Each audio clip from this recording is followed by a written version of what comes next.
ಬೆಳಗಾವಿ ಅಂದರೆ ಸಕ್ಕರೆ ಪಾಲಿಟಿಕ್ಸ್, ಸಕ್ಕರೆ ಅಂದರೆ ರಾಜಕೀಯ, ರಾಜಕೀಯ ಅಂದರೆ ಸಕ್ಕರೆ.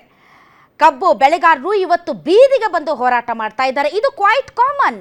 ನೋಡಿ, ಒಬ್ಬ ಕಬ್ಬು ಬೆಳೆಗಾರ ಅಥವಾ ಒಬ್ಬ ರೈತ ಕಬ್ಬನ್ನು ಬೆಳೆಯೋದಕ್ಕೆ ಇಡೀ ಒಂದು ವರ್ಷ ಕಷ್ಟಪಡ್ತಾನೆ. ನೀರು ಹಾಯಿಸ್ತಾನೆ, ಗೊಬ್ಬರ, ಕೀಟನಾಶಕ, ಕರೆಂಟ್ ಬಿಲ್ಲು ಇದೆಲ್ಲ ನಿಭಾಯಿಸಿ ಇನ್ನೇನು ಸ್ವಲ್ಪ ಬೆಳೆ ಬಂತು ಅನ್ನೋಷ್ಟರಲ್ಲಿ ಪ್ರಾಕೃತಿಕ ಅವಘಡಗಳು ಲೈಕ್ ಅತಿವೃಷ್ಟಿ, ಅನಾವೃಷ್ಟಿ, ಬರಗಾಲ, ರೋಗ ಬಾಧೆ ಇದೆಲ್ಲವನ್ನೂ ತಾಳಿಕೊಂಡು ಇನ್ನೇನು ಕಬ್ಬು ಕಟಾವಾಗಿ ಕಾರ್ಖಾನೆ ಮುಂದೆ ನಿಲ್ತು ಅಂದರೆ ಅಲ್ಲಿ ಶುರುವಾಗುತ್ತೆ ರಾಜಕೀಯ. ಯಾವ ರಾಜಕೀಯ? ರಾಜಕೀಯ ನಾಯಕರುಗಳು ತಮ್ಮದಾಗಿಸಿಕೊಂಡಿರುವಂತಹ ಕಾರ್ಖಾನೆಗಳ ರಾಜಕೀಯ. ಪ್ರತಿ ಸಲ ಬೆಂಬಲ ಬೆಲೆ ನಿಗದಿ ಮಾಡಬೇಕಾದಂಥ ಸರ್ಕಾರ ತಣ್ಣಗೆ ಮಲ್ಕೊಂಡಿರುತ್ತೆ. ಕಬ್ಬು ಕಟಾವಾಗಿ ಕಾರ್ಖಾನೆ ಮುಂದೆ ಬಂದಾಗ ಆಗಲೂ ಕೂಡ ಬೆಲೆ ನಿಗದಿ ಮಾಡಲ್ಲ, ಬೇಕು ಅಂತ ವಿಳಂಬ ಮಾಡ್ತಾರೆ. ಯಾರಿಗೆ ಅನುಕೂಲ ಮಾಡೋದಕ್ಕೆ? ಕಾರ್ಖಾನೆಗಳಿಗೆ ಅನುಕೂಲ ಮಾಡೋದಕ್ಕೆ. ರೈತರು ಸುಮ್ಮನೆ ಇರ್ತಾರ? ಹೊಟ್ಟೆ ಪಾಡು ಕಷ್ಟಪಟ್ಟು ಬೆಳೆದಿರುವಂತಹ ಬೆಳೆಗೆ ಬೆಂಬಲ ಬೆಲೆ ಸಿಗಲಿಲ್ಲ ಅಂತ ರೋಡಿಗಿಳಿತಾರೆ, ದೊಡ್ಡ ಹೋರಾಟ ಮಾಡ್ತಾರೆ, ವಿಷ ಕುಡಿತಾರೆ. ಆಗ ಯದ್ನೋ ಬಿದ್ನೋ ಸತ್ನೋ ಅಂತ ಸಕ್ಕರೆ ಸಚಿವರು ಮತ್ತು ಬೆಳಗಾವಿಯ ಸಚಿವರು ಓಡ್ ಬರ್ತಾರೆ, ಜಿಲ್ಲಾಧಿಕಾರಿಗಳು ಓಡ್ ಬರ್ತಾರೆ. ಅಲ್ಲಿ ಚೌಕಾಶಿ ಸ್ಟಾರ್ಟ್ ಮಾಡ್ತಾರೆ.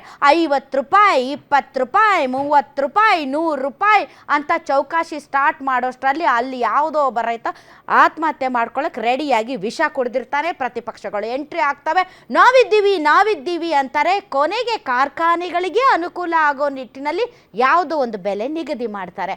ಇದು ಇವತ್ತಿಂದಲ್ಲ ವೀಕ್ಷಕರೇ, ಇದು ನಡ್ಕೊಂಡು ಬಂದಿರುವಂಥದ್ದು. ಇವತ್ತು ಗುರ್ಲಾಪುರದಲ್ಲೂ ಅದೇ ಆಗ್ತಾ ಇದೆ. ಕಬ್ಬಿಗೆ ಹೆಚ್ಚಿನ ಬೆಲೆಗಾಗಿ ಬೀದಿಗಿಳಿದಿದ್ದಾರೆ ರೈತರು. ಚಿಕ್ಕೋಡಿಯ ಗುರ್ಲಾಪುರದಲ್ಲಿ ಹೆಚ್ಚಾಗ್ತಿದೆ ಹೋರಾಟದ ಕಿಚ್ಚು. ತೀರ್ಪು ಬೇರೆ ಕೊಡಕ್ಕೆ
ನವೆಂಬರ್ಗೆಲ್ಲ ಕಬ್ಬು ಕಟಾವಿಗೆ ಬಂದುಬಿಡುತ್ತೆ. ಇನ್ನೇನು ಕಾರ್ಖಾನೆಗಳ ಮುಂದೆ ಕಬ್ಬು ಸಾಲಾಗಿ ಲಾರಿಗಳು ನಿಂತ್ಕೊಳ್ಳೋದಕ್ಕೆ ಆರಂಭ ಆಗ್ತವೆ. ಆದರೂ ಕೂಡ ಸರ್ಕಾರಗಳು ಬೆಂಬಲ ಬೆಲೆಯನ್ನು ನಿಗದಿ ಮಾಡೋದಿಲ್ಲ, ಬೇಕು ಅಂತ ವಿಳಂಬ ಮಾಡ್ತವೆ. ಪ್ರತಿ ಸಲ ಗೊತ್ತು ಅಕ್ಟೋಬರ್ ನವೆಂಬರಲ್ಲಿ ಕಬ್ಬು ಕಟಾವಿಗೆ ಬರುತ್ತೆ. ಇನ್ನೇನು ಕಾರ್ಖಾನೆಗಳು ಚಿಮಣಿ ಆನ್ ಮಾಡಿ ಕಬ್ಬನ್ನು ಅರಿಬೇಕು ಅನ್ನೋ ಸಂದರ್ಭ ಬಂದರೂ ಕೂಡ ಅವರು ನಿಗದಿ ಮಾಡೋದಿಲ್ಲ. ಇವತ್ತು ಅದೇ ಆಗಿದೆ. ಬೀದಿಗಿಳಿದಿದ್ದಾರೆ ರೈತರು. ಚಿಕ್ಕೋಡಿಯ ಗುರ್ಲಾಪುರ ಅದು ಒಂಥರ ಜಂಕ್ಷನ್ ಇದ್ದ ಹಾಗೆ ಹೆದ್ದಾರಿ ಅದು. ಈ ಮೂಲಕನೇ ಕಾರ್ಖಾನೆಗಳಿಗೆ ಲಾರಿಗಳು ಹಾದು ಹೋಗಬೇಕು. ಸೊ ಕಾರ್ಖಾನೆಗಳು ಅಲ್ಲಿ ಚಿಮಣಿ ಆನ್ ಮಾಡಬಾರ್ದು ಅನ್ನೋ ಕಾರಣಕ್ಕೆ ರೈತರು ಹೋರಾಟವನ್ನ ಮಾಡ್ತಾ ಇದ್ದಾರೆ. ಎಷ್ಟು ಸಂಖ್ಯೆಯಲ್ಲಿ ಅಲ್ಲಿ ರೈತರು ಸೇರಿದ್ದಾರೆ ಅನ್ನೋದನ್ನ ತಾವು ದೃಶ್ಯಗಳಲ್ಲಿ ನೋಡಬಹುದು ವೀಕ್ಷಕರೇ. ಇವತ್ತು 6ನೇ ದಿನಕ್ಕೆ ಕಾಲಿಟ್ಟಿದೆ ಕಬ್ಬು ಬೆಳೆಗಾರರ ಉಗ್ರ ಹೋರಾಟ. 1 ಟನ್ಗೆ 3,500 ರೂಪಾಯಿ ಕೊಡಬೇಕು ಅಂತ ರೈತರು ಆಗ್ರಹಿಸಿ ಧರಣಿ ಮಾಡ್ತಾ ಇದ್ದಾರೆ. ಆದರೆ ಸರ್ಕಾರ ಮತ್ತು ಜಿಲ್ಲಾಡಳಿತ ಈಗ ಚೌಕಾಶಿ ಆರಂಭ ಆಗಿದೆ. 3,000 ರೂಪಾಯಿಯಿಂದ ಶುರು ಮಾಡಿದೆ. 3,050, 3,100, 3,150, 3,200ಗೆ ಬಂದು ಕೂತಿದೆ. ಹಾಗೆ ನೋಡಿದ್ರೆ ಮಹಾರಾಷ್ಟ್ರದಲ್ಲಿ ಟನ್ಗೆ 3,000 ರೂಪಾಯಿ ಅಲ್ಲ, 3,600 ರೂಪಾಯಿ ಕೊಡ್ತಾ ಇದ್ದಾವೆ. ಅವರೇ ಬರ್ತಾರೆ, ಸುಮಾರು 100 ಕಿಲೋಮೀಟರ್ ಅವರೇ ಬರ್ತಾರೆ, ಕಬ್ಬು ಕಟಾವು ಮಾಡ್ತಾರೆ, ಅವರೇ ತೂಕ ಹಾಕೊಂಡು ಅವರೇ ದುಡ್ಡು ಕೊಡ್ತಾರೆ. ಸೊ ಇಂತಹ ಸಂದರ್ಭ ಇರುವಾಗ ಬೇರೆ ರಾಜ್ಯಗಳಿಗೆ ನಮ್ಮ ಕಬ್ಬು ಯಾಕೆ ಮಾರಾಟ ಮಾಡಬೇಕು ಅಂತ ರೈತರು ಕಾದು ಕುಳಿತು ಒಳ್ಳೆ ಬೆಲೆ ಸಿಗಲಿ ಅಂತ ಹೋರಾಟ ನಡೆಸ್ತಾ ಇದ್ದಾರೆ. ಮಹಾರಾಷ್ಟ್ರಕ್ಕೆ ಕಬ್ಬು ಸಾಗಿಸೋದೊಂದು ದೊಡ್ಡ ವಿಚಾರ ಅಲ್ಲ, ಅವರೇ ಬಂದು ಕಬ್ಬು ತಗೊಂಡು ಹೋಗ್ತಾರೆ. ಆದರೆ ನಮ್ಮ ಸರ್ಕಾರಗಳು, ನಮ್ಮ ಜಿಲ್ಲಾಡಳಿತ ಮಾತ್ರ, ಅಂದರೆ ಬೆಳಗಾವಿ ಜಿಲ್ಲಾಡಳಿತ ಚೌಕಾಶಿ ಮಾಡಿಕೊಂಡು ಇನ್ನೂ ಕೂಡ ರೈತರ ಒಂದು ಮನವಿ ಏನಿದೆ ಅದಕ್ಕೆ ಸ್ಪಂದಿಸ್ತಾ ಇಲ್ಲ. ಸಕ್ಕರೆ ಸಚಿವರು ಪ್ರತಿ ಸಲ ಹೋದ ಸರಿನೂ ಕೂಡ ಶಿವಾನಂದ ಪಾಟೀಲ್ ಅವರು ಬಂದಿದ್ರು, ಈ ಸರಿನೂ ಕೂಡ ಬರ್ತಾರೆ. ಈ ಸರಿನೂ ಬೆಳಗಾವಿಯಲ್ಲಿರುವಂತಹ ಸಚಿವರುಗಳು, ಶಾಸಕರು, ಜನಪ್ರತಿನಿಧಿಗಳು ಎಲ್ಲರೂ ಒಂದೊಂದು ಸಕ್ಕರೆ ಕಾರ್ಖಾನೆ ಮಾಲೀಕರು. ಅವರಿಂದ ನಾವು ರೈತರಿಗೆ ಅನುಕೂಲ ಆಗುತ್ತೆ ಅನ್ನುವಂತಹ ಒಂದು ಎಕ್ಸ್ಪೆಕ್ಟೇಷನ್ ಇದೆಯಲ್ಲ, ಅದು ಮೂರ್ಖತನ.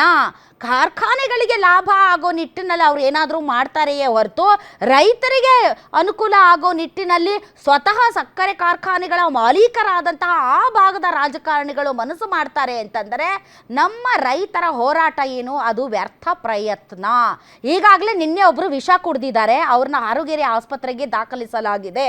ಸೊ ನೀವು ವಿಷನಾದರೂ ಕುಡೀರಿ, ಬಟ್ಟೆನಾದರೂ ಹರ್ಕೊಳ್ಳಿ, ಲಕ್ಷ ಲಕ್ಷ ಸಂಖ್ಯೆಯಲ್ಲಾದರೂ ಸೇರ್ರಿ. ಆದರೆ ಕಾರ್ಖಾನೆಗಳಿಗೆ ಒಂದು ಅಂಶ ಜಾಸ್ತಿ ಲಾಭಾಂಶ ಬಂದರೆ ಮಾತ್ರ ಅವರು ವಯಾ ಮೀಡಿಯಾ ಒಂದು ಅಗ್ರಿಮೆಂಟಿಗೆ ಬರ್ತಾರೆ ಹೊರತು ಇಲ್ಲದೆ ಇದ್ದರೆ ನೀವು ಹೋರಾಟ ಮಾಡ್ತೀರಾ. ಅದು ಯಾವುದೇ ಪಕ್ಷ ಆಗಲಿ, ಅದು BJP ಆಗಲಿ, ಕಾಂಗ್ರೆಸ್ ಆಗಲಿ, JDS ಆಗಲಿ, ಯಾವುದೇ ಪಕ್ಷ ಆಗಲಿ ಅಧಿಕಾರಕ್ಕೆ ಬಂದರೆ ಇದೇ ಗೋಳು. ಪ್ರತಿಪಕ್ಷ ಸ್ಥಾನದಲ್ಲಿ ಯಾವುದೇ ಪಕ್ಷ ಇದ್ರೂ ಕೂಡ ಅವರು ಬಂದು ನಿಮ್ಮ ಹೋರಾಟಕ್ಕೆ ನಮ್ಮ ಬೆಲೆ, ನಮ್ಮ ಸರ್ಕಾರ ನಾಳೆ ಬಂದರೆ ಕಟಾವಿಗೆ ಬರೋಕ್ಕಿಂತ ಮುಂಚೆನೇ ಬೆಲೆ ಘೋಷಣೆ ಮಾಡಿಬಿಡ್ತೀವಿ, ಬಾಯಿ ಮುಚ್ಕೊಂಡು ಕಾರ್ಖಾನೆ ಅವರೆಲ್ಲ ದುಡ್ಡು ಕೊಡಬೇಕು, ಹಂಗೆ ಮಾಡ್ತೀವಿ, ಬಾಕಿ ಉಳಿಸ್ಕೊಂಡ್ರೆ ಅದೂ ಕೊಡಿಸ್ತೀವಿ, ತೂಕದ ಮಷೀನೂ ಹಾಕಿಸ್ತೀವಿ, ಮತ್ತು ಉಪ ಉತ್ಪನ್ನಗಳ ಒಂದು ಲಾಭಾಂಶ ಏನಿದೆ ಅದನ್ನೂ ಕೂಡ ನಾವು ಲೆಕ್ಕ ಹಾಕಿ ನಾವು ಪ್ರೈಸ್ ಫಿಕ್ಸ್ ಮಾಡ್ತೀವಿ ಅಂತ ಭಾಷಣ ಹೊಡಿತಾರೆ. ನಾಳೆ ಅಧಿಕಾರಕ್ಕೆ ಬರ್ತಾರೆ, ಬಂದು ಅದೇ ಗೋಳು, ಅದೇ ಕರ್ಮಕಾಂಡ ಇವರದ್ದು. ಇವತ್ತು ಅದೇ ಆಗ್ತಾ ಇದೆ. ರೈತರು ಮಾತ್ರ ಪಟ್ಟು ಬಿಡದಂತೆ ಅದೇನೋ ಅಂತಾರಲ್ಲ, ರೈತನ ಸೆಟ್ಟು ರೆಟ್ಟೆಗೆ ಬಂದರೆ ಯಾವ ಸರ್ಕಾರನೂ ಕೂಡ ಇರೋಕ್ಕಾಗಲ್ಲ. ಯಾವ ಸಂಖ್ಯೆಯಲ್ಲಿ ಜನ ಸೇರಿದ್ದಾರೆ ಅನ್ನೋದು ದೃಶ್ಯಗಳನ್ನು ನೋಡಿ ವೀಕ್ಷಕರೇ, ಎಷ್ಟು ದೊಡ್ಡ ಸಂಖ್ಯೆಯಲ್ಲಿ ಆದರೂ ನಮ್ಮ ಸರ್ಕಾರಗಳು ಕಿಮಿಕ್ ಅನ್ನಂಗಿಲ್ಲ. ಯಾಕೆ ಹೇಳಿ, ಅವರೇ ಮಾಲೀಕರು ಕಣ್ರಿ. ಅದಕ್ಕೆ ಪ್ರತಿ ಟನ್ ಕಬ್ಬಿಗೆ 3,500 ರೂಪಾಯಿ ಬೆಲೆ ನಿಗದಿ ಮಾಡಬೇಕಂತ ಹೇಳಿ ಸುಮಾರು 6 ದಿನಗಳಿಂದ ನಿರಂತರವಾಗಿ ಅಹೋರಾತ್ರಿ ಧರಣಿ ಕೂಡ ಮಾಡ್ತಾ ಇದ್ದಾರೆ. ಈಗ ಸದ್ಯ ನಾವು ಏನಂತಂದರೆ ಗುರ್ಲಾಪುರ ಕ್ರಾಸ್ ಬಳಿ ಇದ್ದೇವೆ. ಇಲ್ಲಿ ಸುಮಾರು 6 ದಿನಗಳಿಂದ ಒಂದು ನಿರಂತರವಾಗಿ ಒಂದು ಅಹೋರಾತ್ರಿಯಿಂದ ಧರಣಿ ಮಾಡ್ತಾ ಇದ್ದಾರೆ. ಈಗ ನಮ್ಮ ಜೊತೆಯಲ್ಲಿ ಏನಂತಂದರೆ ಒಂದು ರೈತ ಸಂಘದ ರಾಜ್ಯಾಧ್ಯಕ್ಷರಾಗಿರುವಂಥ ಚುನ್ನಪ್ಪ ಪೂಜಾರಿ ಇದ್ದಾರೆ. ಅವರನ್ನೇ ಮಾತಾಡಿಸುವಂಥ ಕೆಲಸವನ್ನು ಮಾಡೋಣ. ಸರ್, ಏನಂತಂದರೆ ಒಂದು 6 ದಿನಗಳಿಂದ ಅಹೋರಾತ್ರಿ ಧರಣಿ ಮಾಡ್ತಾ ಇದ್ದಾರೆ. ಯಾವುದೇ ರೀತಿಯಿಂದ ಸರ್ಕಾರದವರು ಕೂಡ ಸ್ಪಂದನೆ ಮಾಡ್ತಾರಲ್ಲ, ಕಾರ್ಖಾನೆ ಮಾಲೀಕರು ಕೂಡ ಸ್ಪಂದನೆ ಮಾಡ್ತಾರಲ್ಲ, ಅದ್ರ ಬಗ್ಗೆ ತಾವು ಏನು ಹೇಳ್ತೀರ?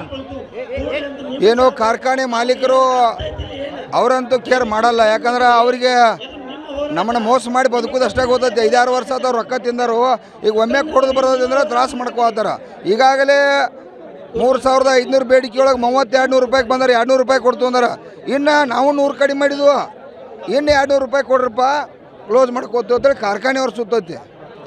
ಇದು ಮುಗಿದ ನಂತರ ಇವತ್ತು 1 ಗಂಟೆಗೆ ಕಾರ್ಖಾನೆಯವ್ರನ್ನ ಬಿಡ್ತು. ಈಗ ಕಾರ್ಖಾನೆಯವ್ರಂತೂ ಕೊಡಲೇಬೇಕಾದ ಯಾವ ಹಣಿಬಾರ ಅವರು ಕಾರ್ಖಾನೆ ಬಂದು ಹಿಡಿದು ಕಬ್ಬಿನ ಬಿಲ್ ನಿಗದಿ ಆಗಲೇಬೇಕು. ನೆಕ್ಸ್ಟ್ ಈಗ 1 ಗಂಟೆಗೆ ಮತ್ತೆ ರಾಜ್ಯ ಸರ್ಕಾರ ಏನು ಕೊಡಬೇಕು, ಕೇಂದ್ರ ಸರ್ಕಾರ ಏನು ಕೊಡಬೇಕು ಅನ್ನೋದು ನಿರ್ಣಯ. ನಿನ್ನೆ ಕೂಡ ಒಂದು ರೈತರು ಏನಂತಂದರೆ ಒಂದು ರೈತರ ಆಕ್ರೋಶ ಕಟ್ಟೆ ಹೊಡೆದು ಒಬ್ಬ ರೈತ ಒಂದು ವಿಷ ಕುಡಿದು ಒಂದು ಆತ್ಮಹತ್ಯೆಗೆ ಯತ್ನ ಕೂಡ ಮಾಡಿದರು. ಆದರೂ ಕೂಡ ಸರ್ಕಾರ ಎಚ್ಚೆತ್ತುಕೊಳ್ಳಲಿಲ್ಲ. ಅದು ರಾಜ್ಯದ ಮುಖ್ಯಮಂತ್ರಿ, ಜಿಲ್ಲಾ ಉಸ್ತುವಾರಿ ಅವರು ಅರ್ಥ ಮಾಡ್ತಾರೆ. ರೈತರನ್ನ ಕೊಂದ ಬದುಕವ್ರದಾರ ಚಟ ಐತೆ, ಅವ್ರಿಗೆ ಏನು ಮಾಡಕ್ಕೆ ಬರೋದಿಲ್ಲ. ಆದರೂ ನಾವೆಲ್ಲ ಒಕ್ಕಟ್ಟಾಗಿದ್ದು ನಾಡಿನ ರೈತ ದೇವತೆಗಳು ಲಕ್ಷಾಂತರ ಸಂಖ್ಯೆಯಲ್ಲಿ ಸ್ವಾಭಿಮಾನದ ಜಾತ್ರೆ ಗುರ್ಲಾಪುರದಾಗ ಸ್ವಾಭಿಮಾನದ ಕಬ್ಬು ಬೆಳೆಗಾರ ಜಾತ್ರೆಗೆ ಆಗತಿ. ಬೆಲೆ ನಿಗದಿ ಮಾಡಿ ಜಾತ್ರೆ ಮುಗಿದೈತೆ. ಅಲ್ಲಿವರೆಗೆ ಜಾತ್ರೆ ಮುಗಿಯಂಗಿಲ್ಲ, ಕಾರ್ಖಾನೆನೂ ಚಾಲೂ ಆಗೋದಿಲ್ಲ. ಒಂದು ಕಡೆ ಏನಂತಂದ್ರೆ ಜಿಲ್ಲಾಧಿಕಾರಿ ಕೂಡ ಬಂದ್ ಕಿಶನ್ ಮನವೊಲಿಸುವಂತ ಕೆಲಸ ಮಾಡಿದ್ರು. ಅವ್ರೇನು ಹೇಳಿದ್ರು ಅಂತ, ಅವ್ರು 3,200 ರೂಪಾಯಿ ತೊಗೊಂಬಂದಾರೆ, 200 ರೂಪಾಯಿ ತೊಗೊಂಬಂದಾರೆ. 200 ರೂಪಾಯಿಗೆ ನಾವು ಒಪ್ಪಿಲ್ಲ. ಅವರೆಲ್ಲ ಜಿಲ್ಲಾಡಳಿತ, ಜಿಲ್ಲಾಧಿಕಾರಿ ವಿಶೇಷವಾಗಿ ಧನ್ಯವಾದ ಹೇಳಬೇಕು. ನಮ್ಮ ಹೋರಾಟಕ್ಕೆ ಮನದು ಅವರು SP ಅವರು ಭಾಳ ಕಾರ್ಖಾನೆಯವ್ರ ಜೊತೆ 100 ಪ್ರಯತ್ನ ಮಾಡಿ ಈಗಾಗಲೇ 200 ರೂಪಾಯಿ ತೊಗೊಂಬಂದರು. ಇನ್ನು 200 ರೂಪಾಯಿ ಇಸ್ಕೊಂಬರೋರು ಸರ್, ಅಲ್ಲಿವರೆಗೆ ನಾವು ಹೇಳಂಗಿಲ್ಲ ಅಂತ ಹೇಳಿ. ಇವತ್ತು ಕೂಡ ಏನಂತಂದ್ರೆ ಒಂದು ರೈತರ ಪ್ರತಿಭಟನೆ ತೀವ್ರಗತಿಯಲ್ಲಿ ಸಾಗ್ತಾ ಇದೆ. ಅದಕ್ಕೆ ಒಂದು ಬೆಂಬಲ ಕೊಡಬೇಕಂತ ಒಂದು BJP ರಾಜ್ಯಾಧ್ಯಕ್ಷರಾಗಿರುವಂಥ ಏನಂತಂದ್ರೆ BY ವಿಜಯೇಂದ್ರ ಅವರು ಕೂಡ ಬರ್ತಾ ಇದ್ದಾರೆ ಅಂತ ಕೇಳಿದ್ದೇವೆ. ಇದಕ್ಕೆ ತಾವೇನು ಹೇಳ್ತೀರ? ಬರಲಿ, ಏನೋ ಸಂತೋಷ, ಬೆಂಬಲ ಕೊಡಬೇಕು. ಯಾಕಂದ್ರೆ ಬೆಂಬಲ ಅನ್ನೋದು ವಿರೋಧ ಪಕ್ಷ ಇದೆ. ಅವರು ಕೂಡ ಪ್ರಭಾಕರ್ ಕೋರೆ ಕತ್ತಿ